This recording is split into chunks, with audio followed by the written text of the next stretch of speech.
My name is Nicolas Cantu, and I play Leonardo in Teenage Mutant Ninja Turtles Mutant Mayhem. My relationship with the Ninja Turtles growing up was just seeing them on like every lunchbox and backpack as like I walked through like elementary school.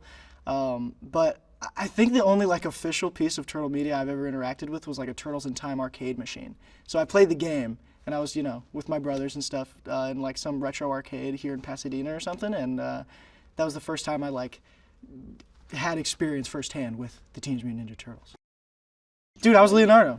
I was picking Leonardo, and like Leonardo's my favorite, and blue's my favorite color. Like it worked out beautifully that I get to play the blue one. Like Leo's a turtle guy, a turtle teen. He's growing up, and that's the thing with all the turtles in this movie. But I would say the way that he's different from his brothers is that even through all the turmoil of being a teenager, he still sees the end goal of having him and his brothers be this like famous crime fighting team. He still has that dream, and that's like the goal he's working towards. And he's like the most serious, I would say, even though he's still a teenager, so you're always going to be goofy. But he's the one always trying to keep the brothers on track, and he's got a lot of anxiety because of that. I think having a leadership position. He's figuring it all out in this movie. So he's just making his way and figuring out what he can do to be the best crime fighting team in New York. The Teenage Mutant Ninja Turtles are living in the sewer. They're shunned by humanity. Splinter is keeping them, under the ground because he doesn't want them to be exposed to the human world. But these turtles, man, they just want to know what it's like to be a kid. So they meet April, and she helps them come out of their shell, and they, find out that there's this guy Superfly, and he's being a bad dude, and they have to stop that bad dude from doing bad dude things. The first time I met everybody, I think it was during like chemistry reads during the audition process, so it was all through a Zoom meeting. But then the first time I met them all in person, it was when we were doing ensemble records, which was like the best decision ever for this project. Like us all being in the same room lent itself to so many like good banter moments, and we were just able to play off each other. It was the best. I would say with this movie there was like an encouragement to just go crazy. Like if we were getting stuff done to the script, Jeff, our director, would be like, okay, now just try one where, you get the basic gist down, but just say whatever. Or there would be moments where he'd be like, well, we have some empty space here, what would you say in this moment? And then you play off of that. So there was a lot of like spontaneity in the records, and it was super fun just to have everybody bring something to the table that isn't, necessarily in the script. Working with Jeff was great. I mean, he's a really good director, and it was just a fun environment. I think he knew like how to tap into all of the teenage aspects because it's real teenagers playing the turtles. So it was like a very like, I guess, juvenile fun feeling in the booth every time we went in. And he really tapped into that and helped us and guided us to like be the best Ninja Turtles we can be. He's like our real life Splinter, basically. This is the first movie where they're all teenagers, and I'd say it's interesting because it's like they just let us go crazy. Like you'd think they'd be like, okay, so all the Teenage Mutant Ninja Turtles are teenagers, but we have a whole like group of adults like telling you how to be teenagers. No, they just let us be teenagers. Like they would just pick up random things that we would say, even like when we're not recording. Like Jeff would overhear us like crack a joke to one another. He'd be like, "What was that? What did you just say? Riz? Use that in the movie. What was that? Explain it to me, and then let's use it." So it was very much like just taking what was natural about our experiences as teenagers and putting it in the film. It was a dream come true to work with Seth. I mean, I'm a huge fan of Superbad. I think that's one of like the funniest movies ever. I love that movie so much. And it was honestly kind of like surreal working with him and having him just be like, try this now. And like, it's Seth Rogen talking to you and he's doing the laugh and you're like, what the, like, oh my God, that's crazy. But yeah, he brings a lot to the table with this movie because he's like, he's got the teenager thing down.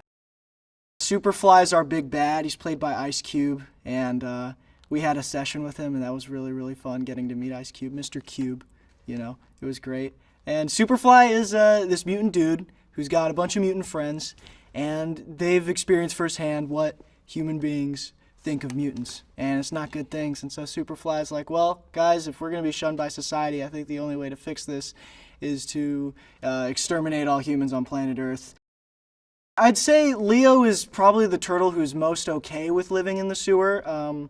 He's very much attached to his father and his teachings, and he's all about, honor and respect and all these things that Splinter's instilling into him so he can be a great leader. But then once he meets April, he realizes that he has this other desire to be a part of the human world.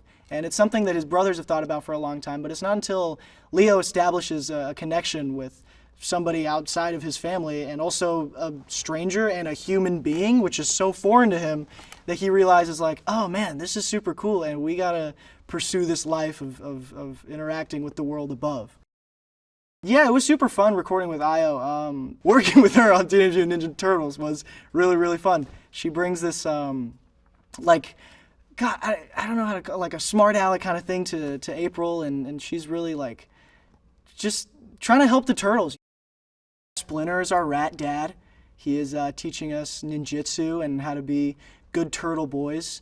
It's very funny because his teachings are mostly about like, combat training, but it's also just like wisdom and how to carry yourself in life. But I also think Splinter has this distrust for humans, and he's trying to pass that on to the turtles, and they don't think the same way as him. They've met April now, and they want to go to high school and do teenager things, and Splinter has a hard time with that. So there's a lot of like, the movie about, there's a lot of stuff in the movie about that part of being a teenager and growing up where you're kind of like, who am I outside of my parents? Like, and when they're not watching, who do I become, and what do I keep from their advice, and what do I kind of disregard? So it's a very like realistic parental role that Splinter takes, and I thought it was very interesting. And Jackie Chan plays him, and Jackie Chan is the man, and it's so cool. I think the reason the Turtles have lasted so long is just because they've become this like iconic piece of pop culture.